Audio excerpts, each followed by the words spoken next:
Good afternoon, and welcome to Man Cave Meditations. Let's dive in. So I was watching yesterday one of my favorite podcast shows, David Pakman. I think it was his Friday podcast, I believe. Watch it on YouTube.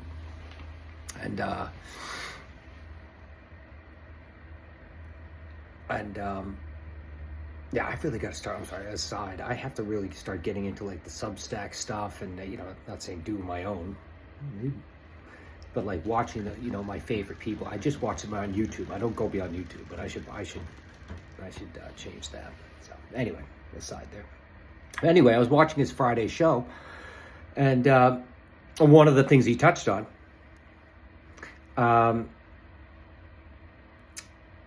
it was the fact that Trump, even after everything that's happened, his first term, the conviction, the felony conviction, the adjudicated rapist, and everything that's happened, just everything that's happened in 10 months, last 10 months, the first 10 months of his presidency, second term, that he still has like a 38% approval rating. And there's part of me that thinks, like, even if he turned the military completely upon, like in a violent way, if he was able to turn them upon Americans, I feel like he'll never go below like 35%, maybe up at like lower 30s. He'll never drop below like 33%. And you think I was thinking to myself when I heard that in the show, his show. And I've known that to be true for a while, but the way that David presented it. David, where's the show? I love David. I love you all. So, a little side there. But the way he was presenting it, as in, yeah, it's like any intelligent, discerning American would look at it and like, how is that possible? That after everything we've seen from this man, especially this second term, the disaster, a daily, ever-intensifying, catastrophic presidency. Not just from him, but everybody around him. He's not doing shit at this point. I don't think he's... In this second term, he's just been like that, let the inmates from the asylum loose on the country. Russ Vought, Stephen Miller, Hegseth, Kristi Noem, Holman, So yeah, how is that possible? How is it possible that many people, that percentage of our country, the richest country in the history of humanity, has that percentage of people still support this man? And I was thinking about that. Thinking about this time, thinking about times throughout history. And then, again, history can just be a guide. It just, or a map, one or the other. A guide and a map. It depends on which way you look at it. But anyway, it's, if you just look at, throughout our history, human beings, we haven't changed that much over just our recorded history, a few thousand years. Our technology has, yes. And recently, yes, it's exponential. It's been exponential growth. But if you think about it, we want to be part of a group. And we have, so at times in our society, we're almost like, not bred, but like wired in a way to have a propensity to have a herd-like mentality. Right? Communion, but a lot of it just unconscious herd-like mentality. Like we just give up our faculties for the group, in a way. We still go about our physical things and this and that, but mentally we've just given ourselves to the group. That's been a lot of our history up to this point. If you think about like in nature, like a flock of birds, like those smaller like blackbirds, and they just go like, it could be like 100 of them. And then one changes direction, they all go like that, right? Or like the zombie movie, right? The zombies see like a group of people, all of a sudden, then they turn and they turn around and it's all just one. It's many, but it's one. The one of the many of the one. Unconscious, though. Right? And you see that in modern day life, like too. People like when people walk into, there could be 10 lines, but people tend to join just like the longest line. Just, I'm going to go with the group unconsciously, Whereas someone with like sovereignty, self-sovereignty, self-governance, independent thought, they would say, why would I go on that line? Look at it. Why would I go on that line? Everybody's in that line, but the other 9 lines have half the amount of people. And that one over there at the end doesn't even have that much. So why don't I go over there? The lines are all doing the same thing. That's sovereignty. So versus this unconscious herd-like mentality, right? Where one almost gives away the faculties, unconscious faculties, a human being does, in favor of staying with the group. You have sovereignty. Whereas a nation that is sovereign is self-governing. And to translate that to an individual, sovereignty would be self-governed.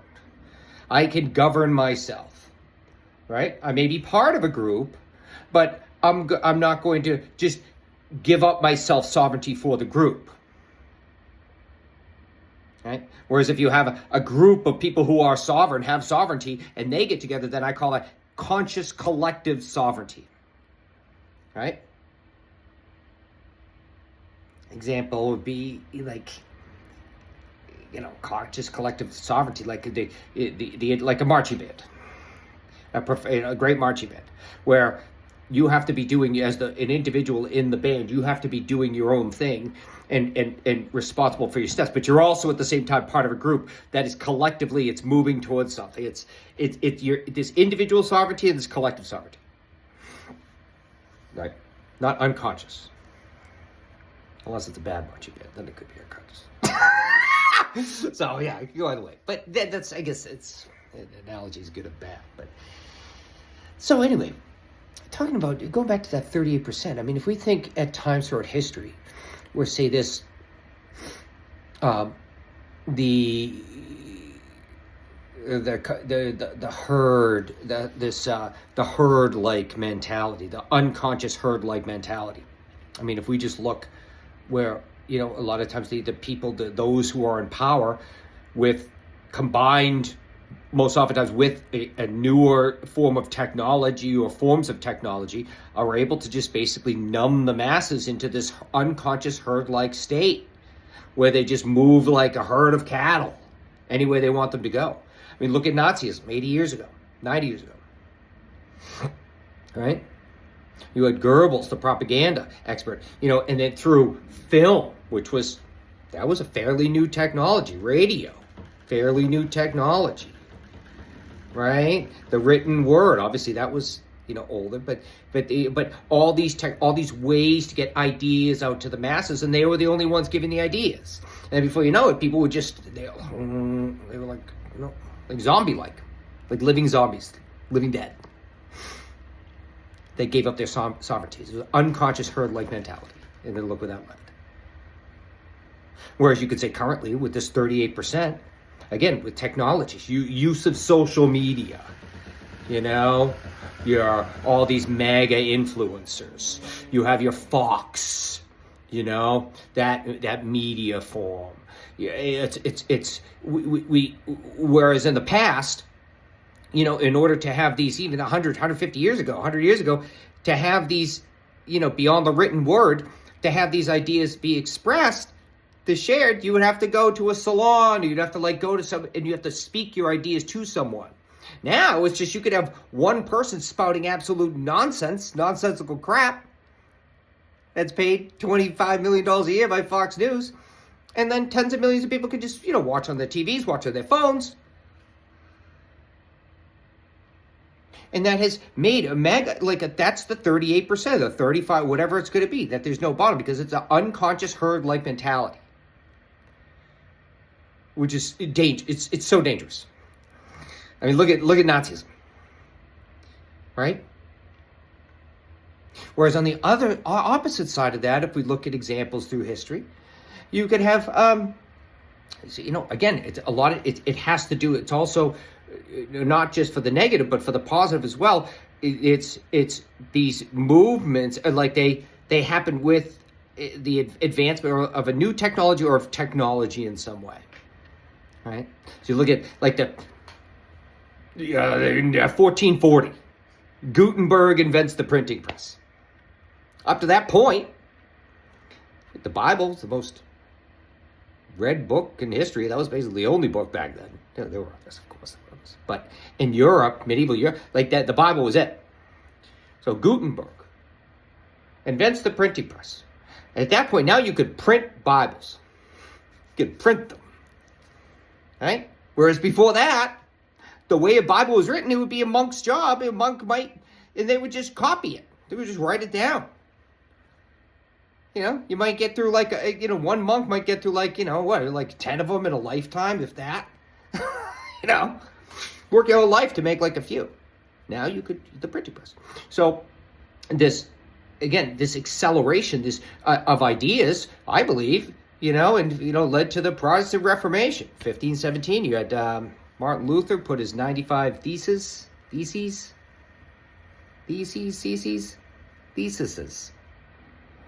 95 theses.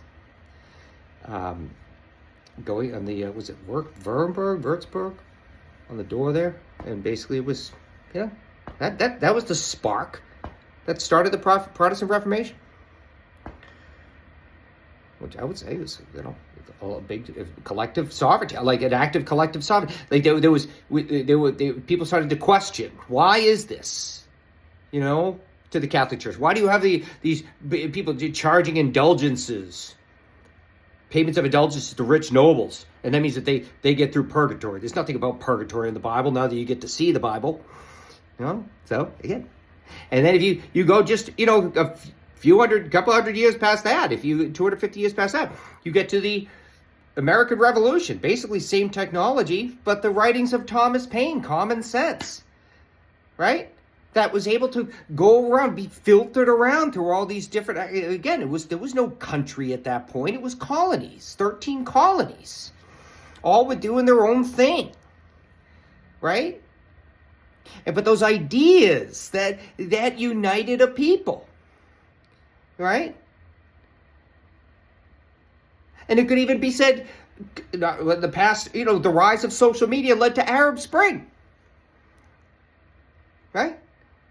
In which many of the, I don't know that much about it, but the regimes fell because, people were just connected in that way. So it could be good or it could be evil. Right?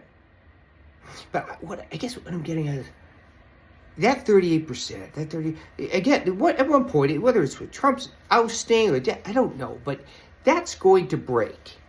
Or a certain percentage of those people, they're just going to go towards something else.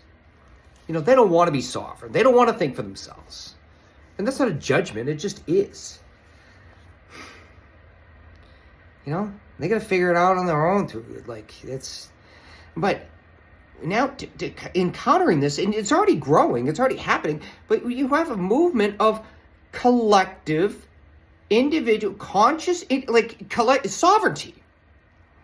Right? Where people are waking up and just saying, no, this isn't right. Be it the Epstein files, I'm looking at that. Where all these wealthy people have gotten away with murder for so long. We're tired. People are tired of it. You see these people, you're about to have Elon Musk who's a trillionaire. About to be a trillionaire, supposedly. Getting multiple billions of dollars in basically subsidies and welfare checks from the U.S. government every year. And these people just own, all these corporations that just donated to this ballroom. And people, that's waking up. That's waking people up. They're getting angry. And when you wake up, you reclaim your sovereignty. Self-sovereignty. And that's power, baby. That's power. And a democracy, when you have an increase in sovereignty and people just start to wake up, it doesn't matter what side you're on, red or blue, white, black, brown, yellow, it doesn't matter. North, South, right? Republican, Democrat. Hey, this is not right. That's what's happening. You're seeing a rise in individual sovereignty, which is turning into collective sovereignty, which is what is going to demand and create change. That conscious collective sovereignty. It is, because we've had it, and we're waking up to our own power, our own sovereignty.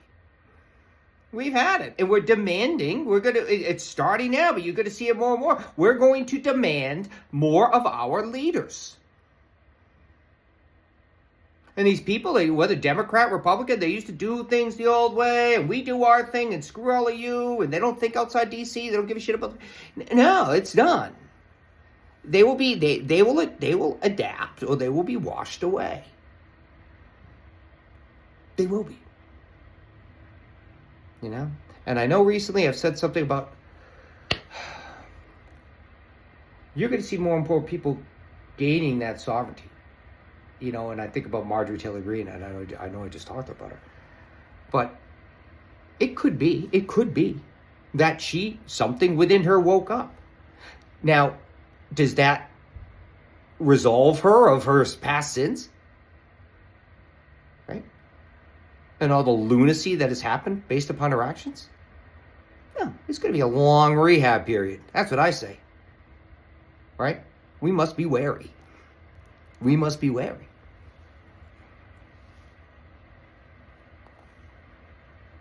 Because more and more of these people, they're going to start coming. They're going to come over, but at the same time, you still got to say, hey, where were you? You know, in going against Trump when you knew that he did not win that election in 2020, and you supported a right. You voted to decertify the election. You know, you can't. We can't. There needs to be a reckoning. There needs to be a reckoning. There has to be. So you're seeing the beginning of this fall. And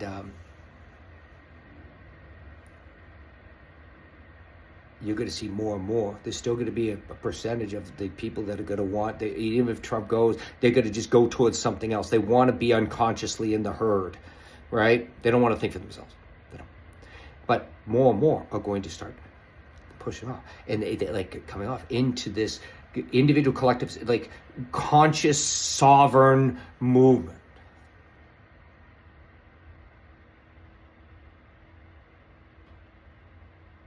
Where both the individual and collective is for we the people, the betterment of we the people. And that's what we the people. Myself, you, anyone, we must demand that these systems that have been working against us begin to work for us again. Our politicians, our government, our courts, our elected officials, all of it. Yeah, we're in charge. We're in charge. You're not in charge. We're in charge. We put you in charge. We put you in charge.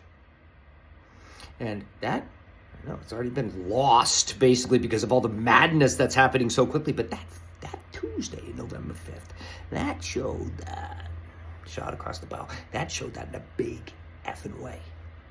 We're in charge. We have the power, which we entrust to you. And if we don't like what you're doing with it, we're going to get you out. So you better get your fucking act together. All of you. Because we're going to steamroll all this with our righteous might. And our vote is our power. And our sovereignty is our power. I have great hope. Great hope. All right, spoken enough. Bye-bye. God bless.